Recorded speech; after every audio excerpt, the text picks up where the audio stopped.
qualquer conceito separatista, qualquer conceito de segregação, qualquer conceito que classifica as pessoas para mais ou menos baseado nisso não tem fundamentação nenhuma. Qual é a necessidade do seu cliente? Qual é o problema que ele precisa resolver? Falando de especialização de várias tarefas e dificilmente uma empresa sozinha vai conseguir colocar isso tudo para dentro de casa, para dentro da sua...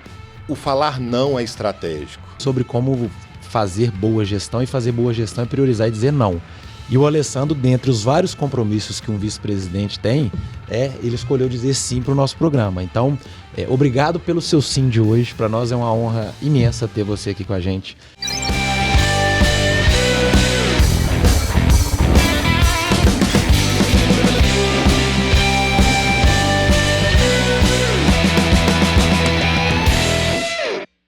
Bom dia, boa tarde, boa noite. Eu sou a Isa.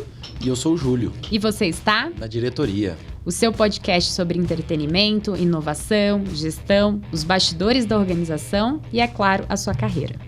No A Diretoria, além de convidados muito especiais, vocês vão ter a oportunidade de ouvir sobre empreendedorismo, metodologias de gestão, ferramentas aplicadas em contextos reais de empresas, além, claro, de ouvir e falar sobre os nossos programas sociais. Vocês vão acompanhar essas iniciativas aqui no programa.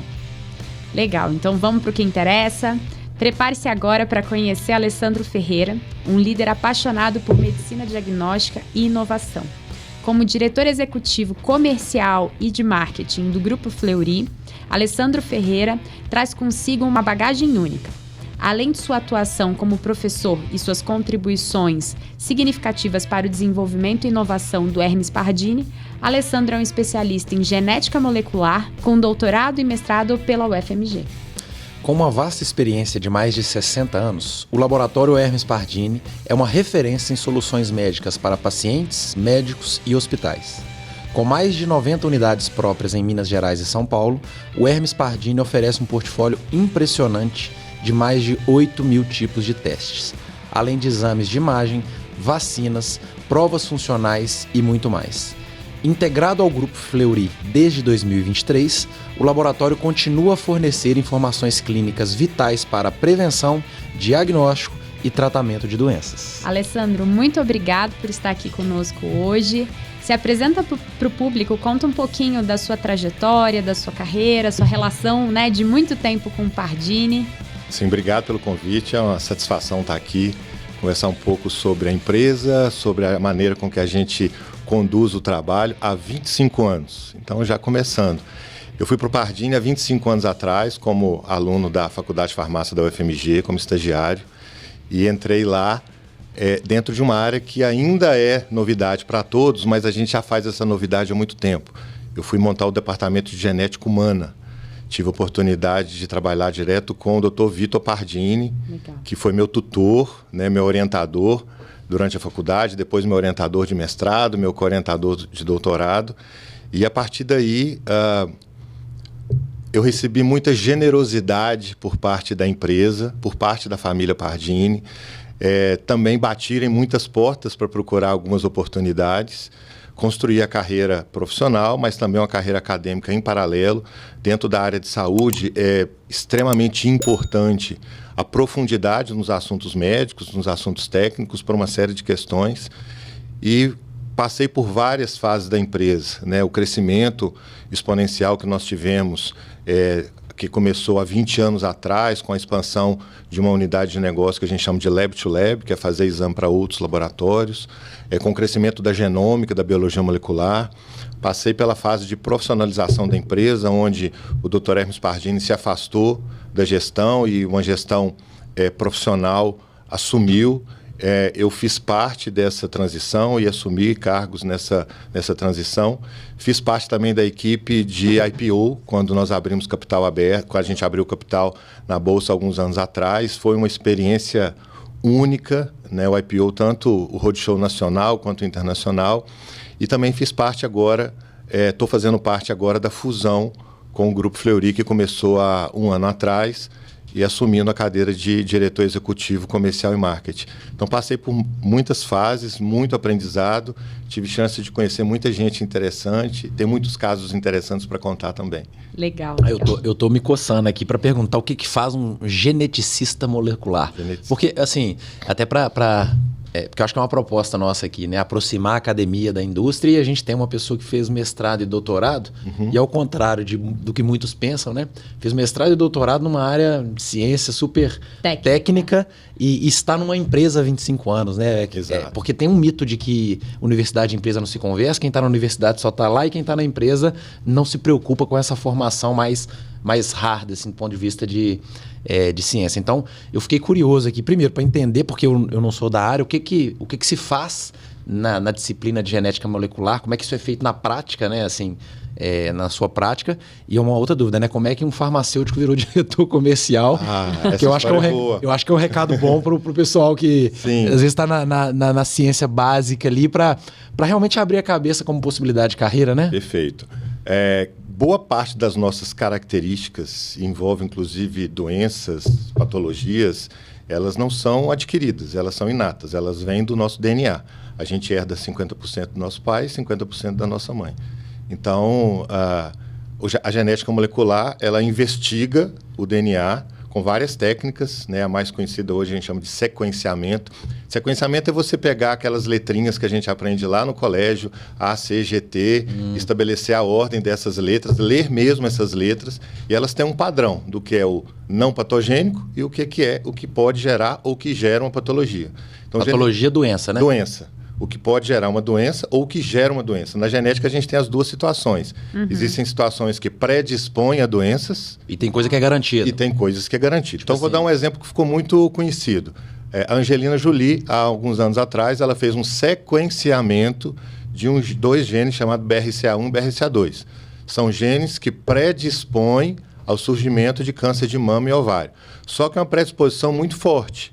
Mais de 98% de mulheres que têm a mutação que a Angelina Jolie tinha, desenvolve câncer de mama. Se você ligar isso ao histórico familiar, no caso dela, era apesar de ser uma predisposição, mas era uma predisposição a quase 100%. Então, ela fez uma mastectomia profilática, ela retirou os seios para evitar o surgimento de câncer de mama. Então, isso é uma prática que ocorre no mundo. Então, o geneticista molecular faz isso para várias situações, sejam diagnóstico de doenças, de identificação de características, como, por exemplo, predisposições a aptidões físicas, que hoje nós fazemos isso. A gente consegue identificar hoje se uma pessoa ela é mais apta para esportes de endurance, de resistência, ou esportes de força. Que interessante. Legal. Exatamente. Porque a gente sempre pensa para o viés da doença, né? Não, olha, excepcional observação. A genética hoje ela tem uma linha, obviamente, de diagnóstico de doenças, mas ela tem uma linha preventiva. Então, nós temos, por exemplo, painéis de nutrigenômica. Então, o que te faz entender que você não pode comer tal alimento ou pode comer tal alimento? Esses alimentos são processados e têm proteínas que interagem com ele. A gente consegue saber como é que é essa interação. Um painel de farmacogenômica. Então, pegar um exemplo simples. Depressão. Uma doença extremamente comum, gravíssima, espalhada no mundo inteiro. Hoje, uma das principais causas, né, de afastamento de emprego, associado a comorbidades outras. Tem pessoas que tomam 1/4 de comprimido, tem pessoas que tomam 4 comprimidos. O que faz essa pessoa tomar 1/4 ou 4? É a genômica dela. Então, ao invés da gente fazer tentativa e erro, nós fazemos um exame genético de farmacogenômico que fala, olha, você precisa tomar uma dose mais alta para você responder, ou você pode tomar uma dose menor, porque sua resposta é muito aguda. Então, é o que nós, geneticistas moleculares, fazemos, essas análises. Fiquei com medo agora, porque todo mundo fica querendo conhecer a árvore genealógica, seus antepassados. Eu acho que eu não quero saber muito dos meus, não, né? Eu fiz, é uma linha interessante. Eu prefiro ser ignorante nesse sentido. É uma linha interessante. É um trabalho, inclusive, que meus trabalhos acadêmicos primeiros foi com etnia, foi com origem populacional. A gente trabalhou na UFMG um pouco com isso, e depois no Pardini. E hoje você já consegue fazer um teste para saber quais são as origens paternas, quais são as suas origens maternas, de onde que a sua família ou seus antepassados vieram, de qual país, de qual etnia. E o mais legal disso, né, que quanto mais você estuda a genealogia, quanto mais você estuda as origens genéticas, a gente entende que qualquer conceito separatista, qualquer conceito de segregação, Qualquer conceito que classifica as pessoas para mais ou menos baseado nisso não tem fundamentação nenhuma. Legal. No final das contas, somos de uma mesma tribo e viemos todos do mesmo lugar. Que mensagem legal. Interessante, muito, muito interessante. Você comentou, né, que o Pardini, ele é pioneiro em diferentes temáticas e a gente estava até na preparação do nosso podcast relembrando que ele, em alguns momentos, né, é o único fornecedor de exames para o Brasil todo, inclusive para outros concorrentes. Sim. Conta um pouquinho para a gente desse tipo de posicionamento, porque às vezes ele é contrassensual. Como é que eu, que sou seu concorrente, te forneço um exame que hoje você não consegue prestar, né? Perfeito. O Laboratório Pardini, e agora fazendo parte do Grupo Fleury, o nosso principal negócio sempre foi fazer exame para outras instituições de saúde. E para isso a gente precisava de ter portfólio de exames que não fossem comuns, que fossem necessários clinicamente, mas que tivessem dificuldades técnicas de se instalar, de se desenvolver. Então, o Pardini sempre investiu em pesquisa e desenvolvimento, desde pesquisa básica até pesquisa aplicada, e com isso a gente foi construindo esse portfólio de exames mais raros, individualmente, mas como a gente atende aí 2.000 cidades no Brasil, inclusive fora do Brasil, vários países, algo em torno de 10, 12 países hoje enviam exames para ser realizados aqui em Vespasiano, no nosso núcleo operacional, e lá em Polares, em São Paulo. De onde sai exame? Sai exame fora do Brasil, aqui no Brasil, de 2.200 cidades e fora aproximadamente 10 a 12 países. Mas os de fora vêm para cá para ser? Vem para cá. Que loucura. A gente está falando de Oriente Médio, vem para cá, de Rússia, vem para cá. Boa parte dos países da América Latina vem para cá para realizar alguns exames, principalmente exames de genética. Que interessante. De doenças raras. Que orgulho, hein? E aí, as decisões empresariais, elas têm que passar por uma análise que não pode ser uma análise emocional, ou não deveria ser uma análise emocional. Né? Na ponta lá, comercialmente, você está disputando com seu concorrente, você está disputando o mercado, mas atrás, o que tem nos bastidores é eficiência operacional, um controle de custo e uma qualidade de execução do processo. Claro. Então, quando a gente analisa isso e quando os concorrentes analisam isso, eventualmente, é muito mais rápido, mais barato e mais eficiente usar a estrutura que já está montada em larga escala do Grupo Fleury Pardini do que fazer todo o investimento do zero, passar por todas as fases de desenvolvimento, com risco ainda de não conseguir viabilidade, e com isso a gente acaba prestando serviços para concorrentes. E tudo bem. E é um serviço muito bem prestado, sem nenhum tipo de discriminação de resultado, a gente trata exatamente. E essa é uma característica de outras indústrias, né? Acho que a saúde demorou um pouco para entender que isso é legal e é viável. Quando você pega, por exemplo, indústrias de telefonia, boa parte dos componentes da Apple são produzidos pela Samsung na Coreia, que é um grande concorrente dele, mas tudo bem. Ele está procurando a eficiência, ele está procurando tecnologia.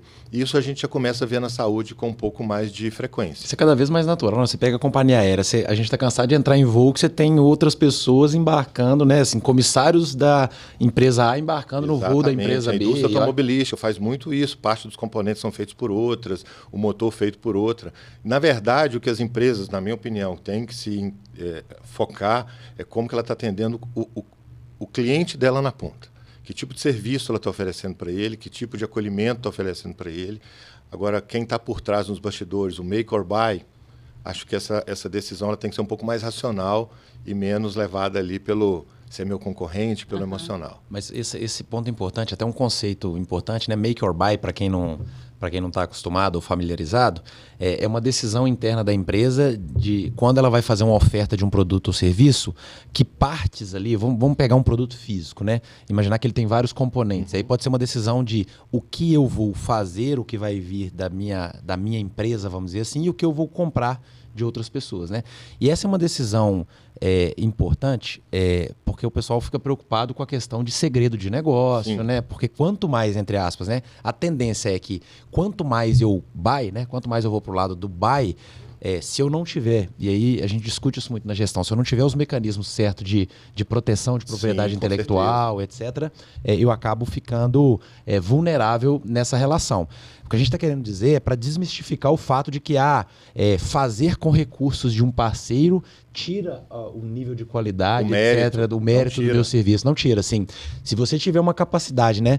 E eu acho não, agora eu vou defender tecnicamente também. As organizações do futuro, uma característica clássica é o modelo de atuação em rede, assim, cada vez mais, né? Porque a gente está falando de especialização de várias tarefas e dificilmente uma empresa sozinha vai conseguir colocar isso tudo para dentro de casa, para dentro da sua cerquinha, né? Pessoal que teorias de inovação aberta, por exemplo, né, que discute muito isso, assim, como é que eu me aproprio do conhecimento que é gerado fora da minha empresa para conseguir gerar uma oferta minha que foi desenvolvida por outro, né? É isso, assim. Eu vou lançar um produto, imagina que o Alessandro, nosso amigo, descobriu a receita do sucesso de fazer a identificação aí de características genômicas a um custo baixíssimo. Eu, Júlio, como gestor, já fico pensando assim, eu vou comprar a patente do Alessandro, do Pardini Fleury, para eu vender para os departamentos de RH para fazer seleção de candidato, né? Porque assim, eu vou saber se o candidato tem características psicopatas. Eu tô levando para um extremo aqui, né? Mas eu acho que é um pouco disso, assim. É essa possibilidade de você se apropriar, se alavancar de competências que já foram amadurecidas em outro espaço, né? E isso você pode também trazer para a parte de serviços, né? A discussão da terceirização, do que você traz, às vezes, parceiros para ensinar as pessoas do seu negócio. Então, eu até conduzi um projeto que tinha essa análise de matriz. O que eu terceirizo, o que eu chamo parceiros para vir produzir comigo, para eu também incorporar o conhecimento, e aquilo que é crítico do meu negócio, essencial, que implica diretamente na qualidade ou na minha diferenciação, na minha estratégia de mercado, né, de competitividade, que é o core ali, que eu preciso manter para dentro da empresa.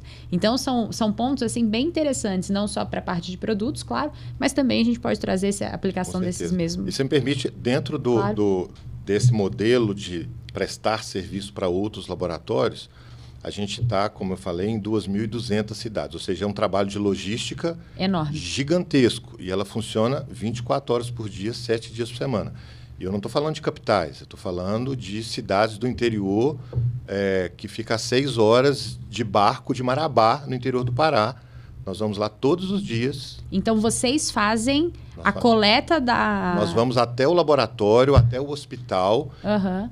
A interface com o paciente é feita por ele. Nós entramos depois da coleta, muitas vezes ensinando o parceiro a como coletar, do jeito certo, né? Porque existem condições diferentes para exames diferentes e a gente é responsável por essa difusão de conhecimento. Recolhemos essa amostra, pegamos essa amostra, colocamos num barco, vamos até Marabá, colocamos num voo, vamos até Belém, de Belém para Belo Horizonte. Isso tudo em um dia. Bom, isso posto, não dá para ser uma estrutura 100% própria. Então, é uma estrutura híbrida, onde a prestação de serviço local, o barco, o carro, a moto e, eventualmente, até o funcionário que pilota, que dirige, ela precisa ser de um parceiro local, mas toda a inteligência logística, a roteirização, o monitoramento e os critérios de qualidade são nossos. O padrão de atendimento é isso, assim. Exatamente. Como se vestir, falar com o cliente lá na porta. Literalmente, o uniforme, o speech, como que entra, como que sai, como que cumprimenta, nós fazemos tudo detalhadamente. E a gente conta com esses parceiros, porque senão era uma operação inviável, né? Então, esse modelo, de novo, de make or buy, também tem que analisar essas questões. Vale a pena eu ter uma base logística em Marabá? Não vale. Mas eu posso ter um parceiro local que vai fazer a mesma coisa que eu faria com o mesmo nível de qualidade. Com o mesmo nível de qualidade, gerenciado a inteligência por trás minha. Eu fiquei agora um pouco animado, porque assim, a gente sempre olhou para Pardini e Fleury como empresas, tipicamente, né, assim, elas estão na caixinha das empresas de saúde. E, naturalmente, assim, na sua fala, parece que a logística, essa disciplina, né, de logística, de distribuição, armazenamento, transporte, ela é ela é fundamental para o negócio funcionar bem. Que é isso, você precisa garantir que o material chegue na especificação necessária para que você tenha uma qualidade do resultado do exame, né? Isso mesmo. E aí, até dando um exemplo, eu fui fazer um exame com a minha esposa que era de sexagem fetal. E aí me contaram, eu não sei se é verdade. Não, porque você não pode, por exemplo, o homem não pode fazer a coleta, porque senão o homem pode deixar traços do DNA dele e influenciar no resultado e contaminar a amostra. Então eu achei super legal assim a forma como eles... né? Espero que você tenha feito no Pardini, sexagem fetal, e eu fico muito feliz porque eu implementei esse teste alguns anos atrás. Só que eu implementei esse teste intelectualmente, porque eu não podia entrar justamente por ser homem. A gente vai atrás de cromossomo Y, de traços de cromossomo Y no sangue da mãe. Qualquer proximidade com o homem que sai uma escamação de pele, uma escamação de cabelo, pela sensibilidade da amostra, ela pode ser contaminada. E aí vai dar um resultado falso positivo, ou seja, um resultado de homem sendo que seria uma menina. Mas aí a grande pergunta agora, Alessandra, a Pardini Fleury é uma empresa logística ou é uma empresa de saúde? Assim, e na logística tem tido ciência, desenvolvimento, P&D na logística também? Também. O Grupo Fleury agora, como chama, é uma grande empresa de medicina, é uma grande empresa de saúde. A gente extrapolou o conceito de medicina diagnóstica, porque nós temos dentro do Grupo Fleury verticais de atuação, que são verticais assistenciais. Então, nós temos núcleos de ortopedia, de oftalmologia, de medicina reprodutiva, plataformas digitais de atendimento, telemedicina e etc. Dentro da unidade, da vertical Lab to Lab, eu fazia muito um bullying com o diretor técnico de Pardini, que é o Dr. Guilherme Colares, que eu falava que o Pardini era uma empresa de logística que tinha um laboratório na ponta. A gente fazia uma grande logística entre dois laboratórios. E teve um avanço muito grande em inovação na logística, criado por nós para a área de saúde. E eu faço questão de dar alguns exemplos reais. O primeiro é esse critério que você colocou. Assim, para uma coisa você implementar uma técnica de diagnóstico para a nossa unidade aqui na Savassi, que a amostra vai ser coletada e em 20 minutos vai estar na nossa área técnica processando. A outra coisa é você trazer isso de Teresina, com um calor de 42 graus dentro do aeroporto. Então, que tipo de tecnologia que você tem que se cercar ali para garantir que a amostra vai vir na condição de refrigeração adequada e monitorada. Então, a gente criou vários dispositivos, a gente criou caixas térmicas melhores, a gente criou sistemas de monitoramento de temperatura do nada, junto com parceiros, com modelos de inovação abertos. A gente lançava o desafio para fora, para vários tipos de empresa. E aí as empresas traziam a solução para você? Traziam soluções e a gente customizava essas soluções, né? E necessariamente olhando para fora da área de saúde. Então, quando a gente precisava, por exemplo, de um monitoramento de temperatura, quem que faz o melhor? Da física. Pronto, quem que faz o melhor sistema de controle de temperatura? É o pessoal de engenharia, é o pessoal de controle de materiais. Então, eu não tenho que olhar especificamente para quem está no meu segmento.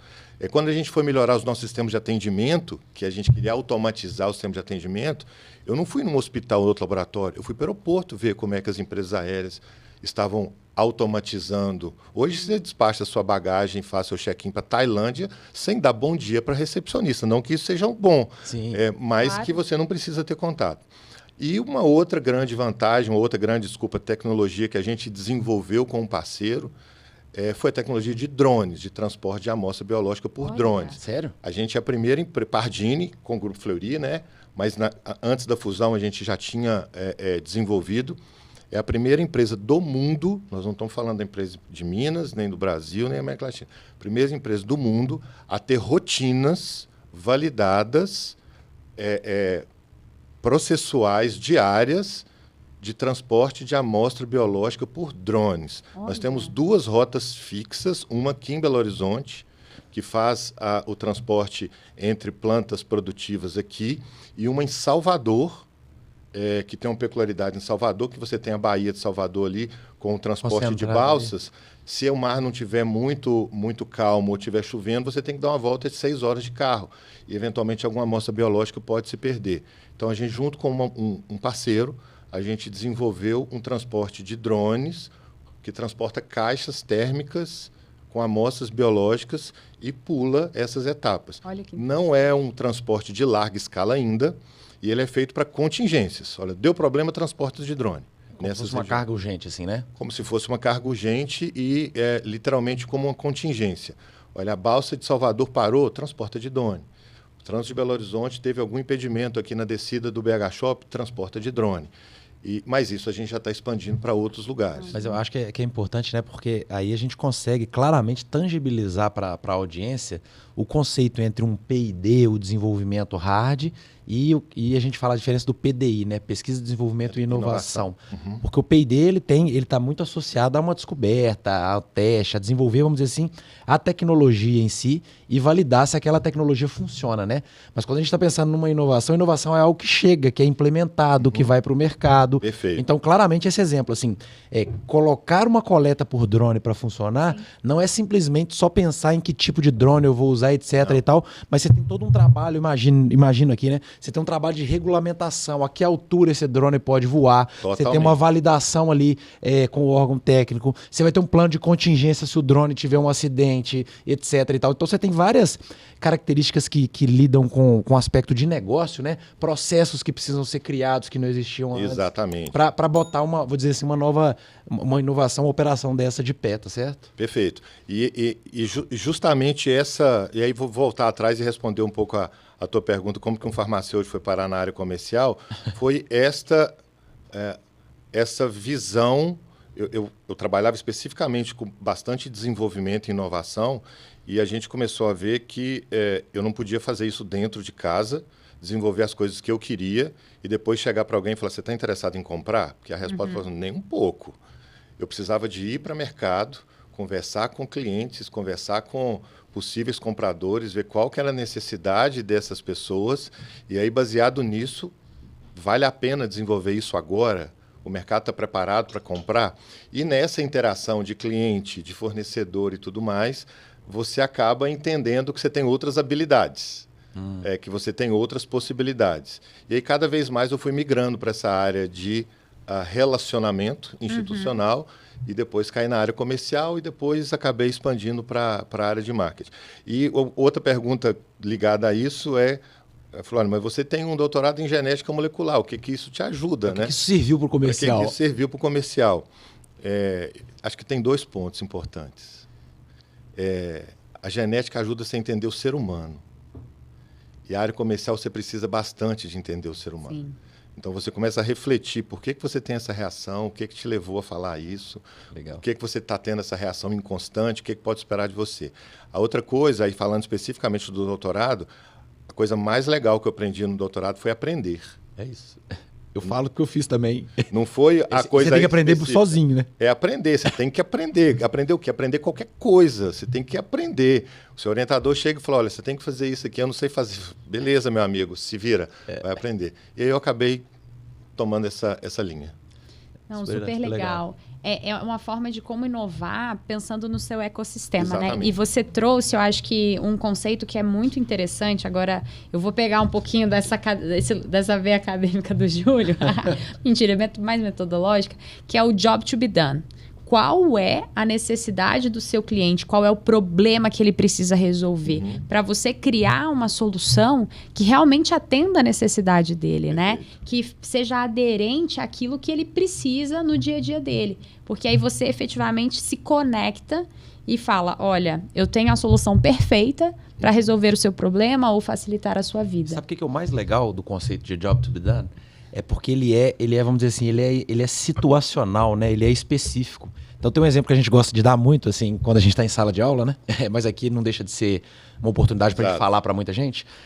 Que é assim, você pega, por exemplo, o mesmo produto, entre aspas, né? Porque aí é para expandir um pouco a cabeça dos nossos empreendedores aqui. Porque o mesmo produto, em situações diferentes, ele é uma oferta de valor diferente para o cliente. Com certeza. Então, por exemplo, você pega uma Coca-Cola, por exemplo. Por que a Coca-Cola ela tem uma embalagem de plástico de 200 ml, uma latinha de 200 ml, uma embalagem de 500 ml e tal? Porque você tem a necessidade do cliente de consumir aquele produto em situações distintas. Perfeito. Então, às vezes é isso. Por que você tem uma Coca-Cola de 2 litros? É quando você está, a analogia, né? Você está no almoço em família, todo mundo vai tomar refrigerante. Não estou defendendo a Coca-Cola aqui, mas eu gosto, tá? Você tem uma Coca pequena que é quando você quer tomar ali um pouquinho, matar etc sua e sede tal. na hora e tá certo. Matar na hora e tal. Pô, você tem uma garrafa de 500 ml para você tomar ao longo de uma viagem. Eu vou parar ali na lanchonete na estrada, vou comprar uma de 500 ml, porque eu vou tomar enquanto eu dirijo de uma cidade para outra. Então, é isso assim. Essa capacidade, eu acho que fica como reflexão aqui para os empreendedores, para as empresas, de pensar também que você não necessariamente fazer inovação e tal, é você criar um produto, desenvolver algo novo, né?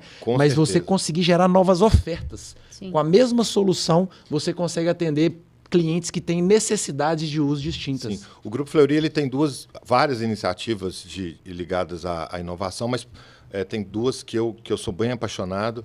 Primeiro a Cortex, que é um venture capital, um private venture capital, onde, junto com outros parceiros, a gente acaba investindo em startups que têm esse propósito. As startups que têm proposições de resolver problemas reais e trazer ganhos reais para algum tipo de ecossistema.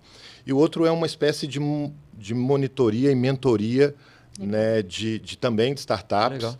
Em estágios talvez menos avançados, e a grande dificuldade ou o grande aprendizado que a gente vê das startups geralmente eles desenvolvem um produto, se apaixonam pelo produto, que é um problema quando você se apaixona pelo seu produto.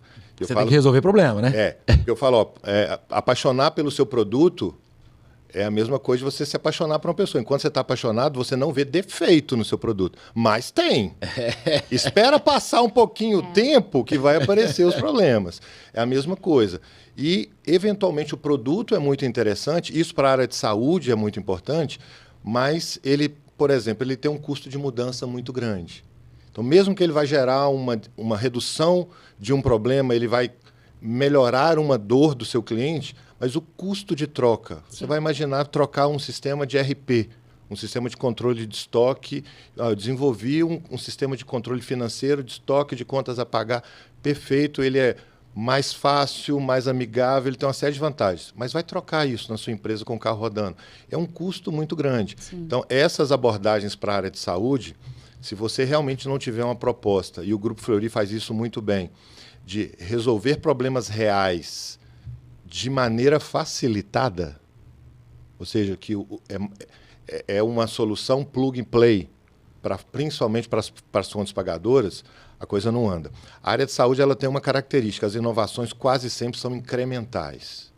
Ou seja, eu tenho um exame, eu incluo outro exame, mas o médico não deixa de prescrever o primeiro, e aí aparece um mais tecnológico ainda, mas ele não deixa de prescrever nem o primeiro nem o segundo. Então, o custo para a fonte pagadora ela vai aumentando, seja pública, seja privada. E aí você causa um problema de sustentabilidade na cadeia. Sim. O que a gente está tentando levar para o mercado, e o êxito está nisso, a gente tem produtos substitutivos para outros. E que não tem uma barreira de entrada. E que são produtos, né? Plug and play. É o que norteia a parte de inovação do Grupo Fleury. Agora, eu tô com uma dúvida aqui. Assim, imagina que eu estou aqui te ouvindo e eu tenho a minha empresa, a minha startup, sou empreendedor. Como é que eu faço para colaborar com o Fleury? E aí até uma pergunta mais assim... para eu fazer uma solução plug and play, às vezes eu conheço muito da solução da tecnologia que eu uso. Como é que eu conheço na vida real os problemas de Pardini e Fleury para eu tentar ajudar de alguma forma? Como é que eu colaboro? Talvez antes mesmo... Assim, primeiro eu queria que... se a gente tem um canal oficial para as startups colocarem suas soluções. Agora, eu estou pensando antes disso, assim, como é que eu cocrio com você uma solução personalizada para você se eu não conheço a fundo o seu negócio? Perfeito. Dentro da página, dentro da página do Grupo Fleury, você tem um link que é especificamente para inovação, é uma nossa plataforma de inovação, e todos esses pedidos, sugestões, ideias, elas podem ser cadastradas ali. Além disso, a gente tem a Cortex com K, que também você pode entrar em contato, marcar alguma reunião, marcar algum contato, apresentar sua proposta, seu pedido, isso passa por um comitê de avaliação. Eventualmente, esse comitê ele se reúne em períodos específicos, e aí, uma vez chegando no entendimento que realmente você tem uma linha que está dentro do planejamento estratégico ou da Cortex ou do Grupo Fleury, a probabilidade de você conseguir cocriar ou ter um apoio ou ter alguma orientação do grupo é grande. Agora, esse é um ponto importante. Precisa estar alinhado com a estratégia da empresa. Claro. Esse ponto me chamou muita atenção aqui, eu já queria falar também. Precisa de estar alinhado com a estratégia da empresa. A gente estava conversando ali na recepção, uma das coisas que a gente aprendeu a fazer, tanto em Pardini e agora no Fleury, É dizer não. Sua ideia é ótima, gostamos bastante do seu produto, mas agora não. Por quê? Porque não está no momento, não é uma necessidade nossa agora, não está no nosso planejamento para os próximos 2 anos. Porque se você colocar para dentro todas as oportunidades de mercado, de ideias que sejam boas, você perde completamente o foco na gestão da empresa. Uma coisa que você colocou, assim, que a gente vem percebendo muito na sua fala, é, né, o Fleury e o Pardini com esse viés esse trabalho conjunto, dessa fusão. Mas é uma coisa muito recente, de 23. Ou seja, a gente tem 1 ano, ou talvez nem 1 ano, né, da publicação da fusão. E a gente sabe que fazer esse movimento claramente tem muitos ganhos, né? Você comentou de ter diversas soluções, de potencializar e acessar mercados que antes você não acessava. Também fazer frente aos seus concorrentes, porque a gente tá vendo muito essa consolidação do mercado de saúde. Perfeito. Também essa diversificação, as unidades, né? As empresas não estão mais só fornecendo, eu sou só um hospital, eu sou só medicina diagnóstica, né? A gente está pensando no cuidado longitudinal. Mas fazer uma fusão ou comprar uma empresa é um mega desafio. É uma cultura, são processos, tecnologias, tipos de serviço completamente diferentes às vezes, né?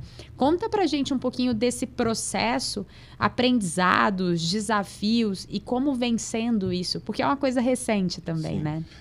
A fusão ela é recente, mas as empresas já se conhecem há muitos anos. E era uma empresa, Fleury e Pardini, eram empresas que tinham uma proximidade tecnológica muito grande e uma proximidade até entre os gestores, né? Os gestores de Pardini conhecem os gestores de Grupo Fleury há muitos anos. Fleury era cliente do Pardini? Existiam relações comerciais recíprocas. A gente também utilizava, o Pardini também utilizava algumas coisas do Grupo Fleury e o Grupo Fleury também utilizava. Vocês já tinham namorado, né? Já tinham testado essa sinergia também? Nós já tínhamos compras internas e nós já transacionávamos comercialmente em várias situações, em várias especialidades. Legal. Então, sempre foi as empresas com maior fit cultural quando a gente falava de transações comerciais, quando a gente falava de modelo de produção, quando a gente falava de valores técnicos e médicos.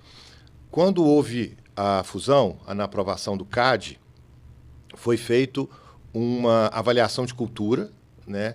Onde veio o que a gente, como executivo, a gente já imaginava. Existia uma proximidade cultural muito grande entre as duas empresas, tanto de cultura quanto de valores. Geralmente faz o diagnóstico de cultura, mas se esquece de fazer diagnóstico de valores. E não são coisas iguais.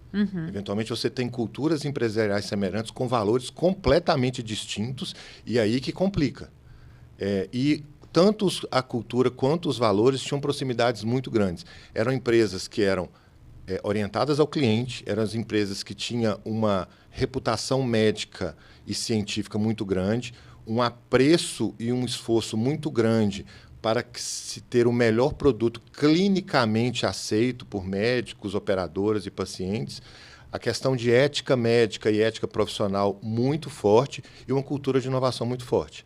Então, isso facilitou bastante, ou está facilitando bastante, o processo de fusão. Houve ali uma fusão também entre a gestão. Então, 3 dos diretores de Pardini foram para a diretoria do Grupo Fleury. Entre eles, eu fui, mas também o Dr. Roberto Santoro, que era o CEO de Pardini, e o João Alvarenga, que era o diretor de tecnologia da informação. E aí nós montamos uma única diretoria executiva ligados à nossa CEO, que é a doutora Giane. E aí mérito muito grande para a doutora Giane, que tem uma habilidade muito grande, que raramente se vê, de fazer com que as pessoas trabalhem em equipe em função de um mesmo propósito. Então a Giane tem conseguido conduzir não só a diretoria, mas os principais gestores nesse ponto. Óbvio que problemas existem, principalmente no nível operacional, mas gerados muito mais por inseguranças imaginárias, até por distância dos locais de tomada de decisão. Então, você imagina, a gente está em vários estados. A gente está em Belém, Maranhão, Piauí, Rio Grande do Norte, desce o Nordeste inteiro, passa pelo Sudeste, Goiânia e chega até em Porto Alegre. Uma coisa é você estar próximo dos locais de tomada de decisão, principalmente São Paulo e Belo Horizonte. A outra coisa é você estar em Natal, Sim. longe dos processos de tomada de decisão.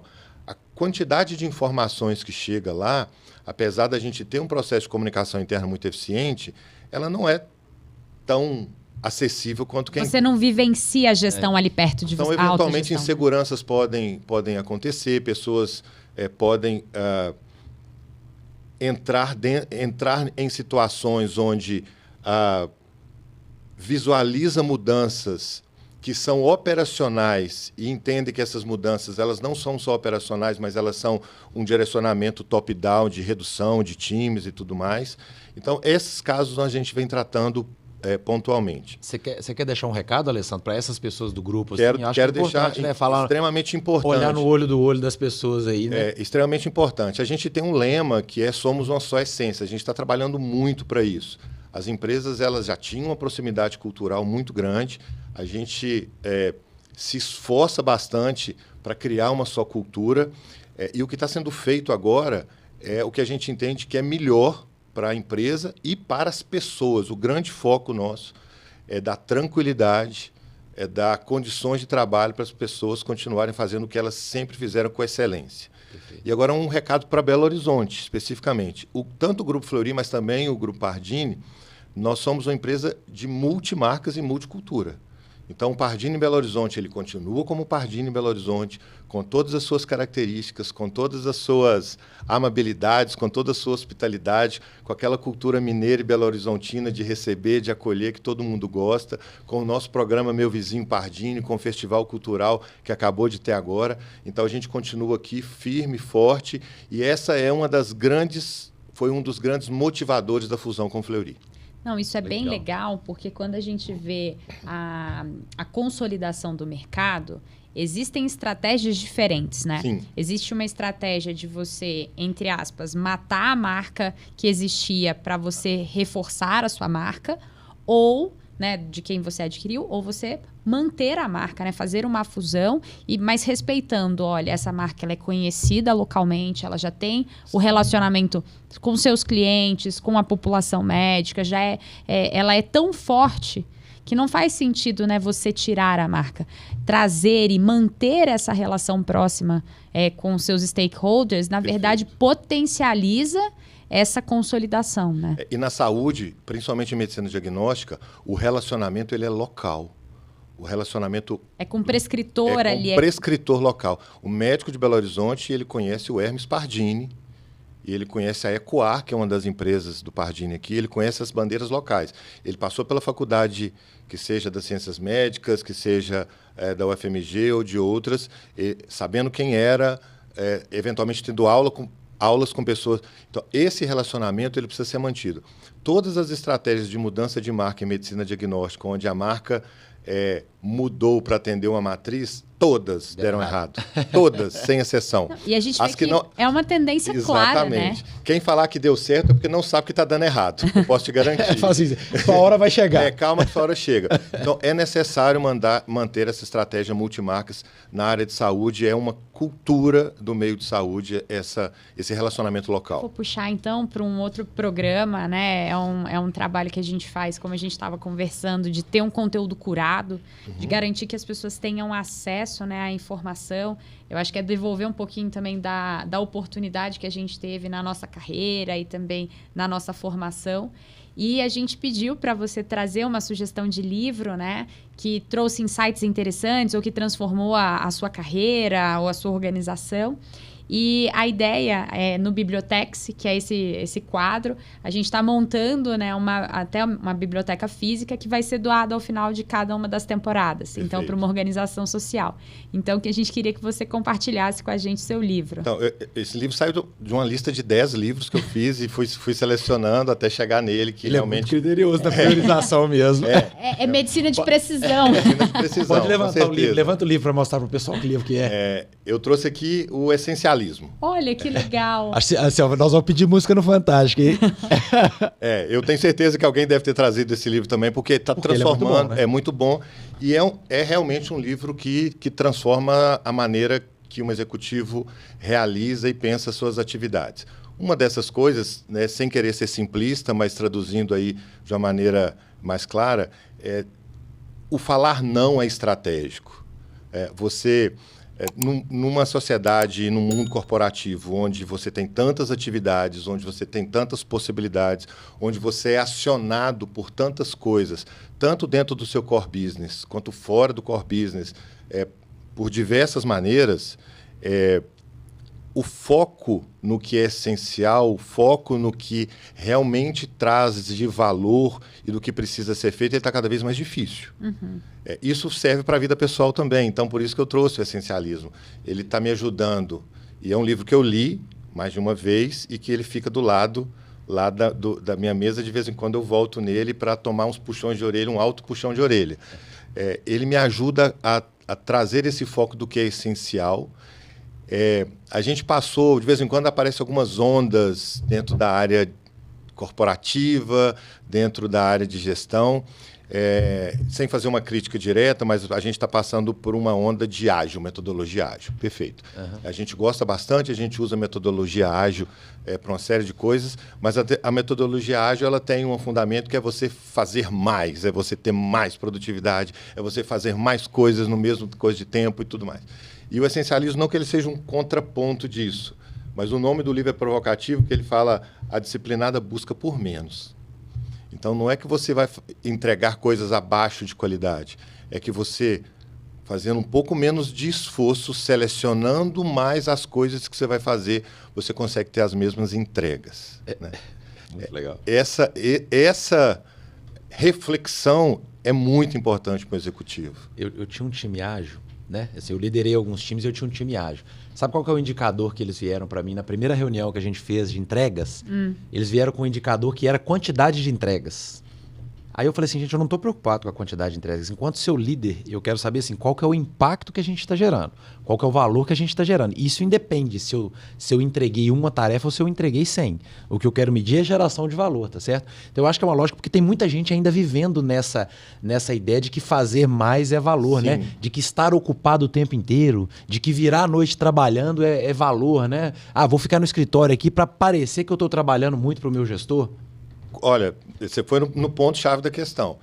E quando você vai para uma cadeira de executivo, né, independente do cargo que você tem ali, se você está com a tua agenda lotada de reunião de 7, 8 horas da manhã até 7 horas da noite, você não está fazendo o que você foi contratado para fazer, que é pensar na empresa no longo prazo. Na estratégia da empresa, da empresa, na perenidade. O que eu falo para a minha equipe bastante, principalmente naqueles que a gente está investindo, né, na carreira para ser os futuros gestores, é que o meu compromisso com a empresa é a empresa estar como líder de mercado que é daqui 5, 10 anos. E para isso a gente tem que ter reflexão, a gente tem que ter tempo para construção e fazer 1000 entregas no dia, fazer 1000 reuniões no dia.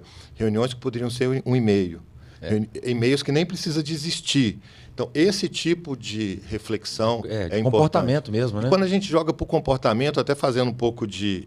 extrapolando, serve um pouco de provocação, talvez para essa nova geração que está chegando nas empresas. A minha sala, tanto física quanto digital, que agora a gente tem as duas salas, ela sempre teve porta aberta para quem quiser chegar e conversar e perguntar. E eu sempre sou muito perguntado e questionado, primeiro talvez o exemplo de carreira, que, querendo ou não, foi uma carreira interessante, como você colocou, de estagiário a vice-presidente de uma companhia de capital aberto. Mas as pessoas geralmente me procuram com a seguinte pergunta, eu queria uma oportunidade. E a resposta que eu dou é assim, o que você quer fazer? Tá, o que você quer? A resposta que eu tenho, eu quero uma oportunidade. Não, mas o que você quer fazer? O que você gosta de fazer? O que você é bom de fazer? E aí algumas perguntas são provocativas e o livro acaba te ajudando a pelo menos excluir muitas coisas. Uhum. Então, a pergunta que a pessoa se incomoda muito e que talvez a gente como executivo tem que saber responder. O que você é bom e melhor? O que você é melhor do que o outro? O brasileiro tem precisa ser bom em tudo, né? É isso também. Não precisa. Agora, o que você é bom, que vai chamar a atenção e ninguém consegue fazer melhor do que você. Para você chegar nesse ponto de ser muito bom, e aí, gente, não é uma questão de vaidade. Você, em algum momento, precisa ser melhor, você precisa ser destaque, você precisa ter uma característica que alguém vai falar assim. Na hora que falar seu nome, eu vou lembrar dessa característica. Para isso, você tem que aprender a dizer não. Para isso, você tem que excluir muita coisa do seu dia a dia. Eu não posso passar o dia estudando finanças, estudando contabilidade, estudando inteligência artificial, estudando língua. Não.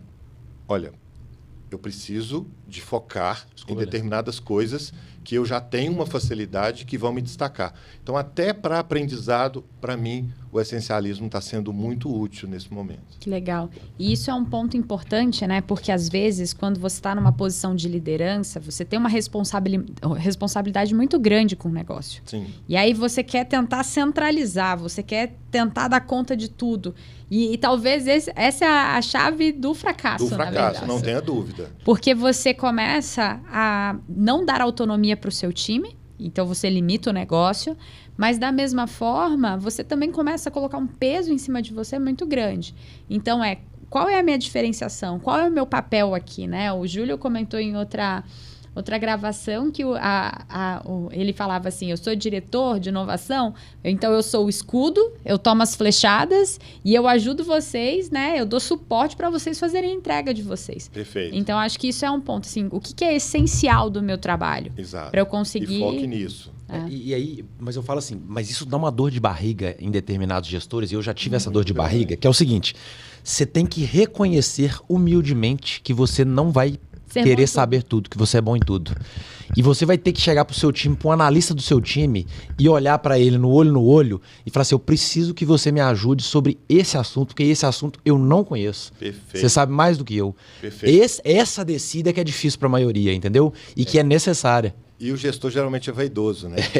Se colocar vulnerável é um problema, né? E principalmente o gestor que veio de base, ele é muito vaidoso. O que ele aprendeu, ele conquistou uma série de coisas e geralmente ele conquistou essas coisas com um esforço muito grande, fazendo muito mais do que a média fez. E em algum momento ele fala assim, olha, isso aqui eu não sei fazer e eu vou precisar de colocar ou alguém para fazer para mim, ou vou precisar de ajuda para fazer. Isso é um trabalho difícil, dá como você falou, uma dor de barriga. Mas se a gente não estiver disposto a passar por algumas dores de barriga, a coisa não vai, não. Então, esse é o livro que eu estou indicando. Eu já presenteei muita gente com esse livro. E se eu posso dar uma dica nesse mundo acelerado, conectado, meio maluco, fluido, de como manter ali seu equilíbrio, como manter sua saúde mental em dia, sua saúde física em dia, algumas coisas do essencialismo, desse livro e, na verdade, da prática do essencialismo, ajudam bastante. Não, super legal. Acho que o papo está muito bom, mas a gente precisa encerrar.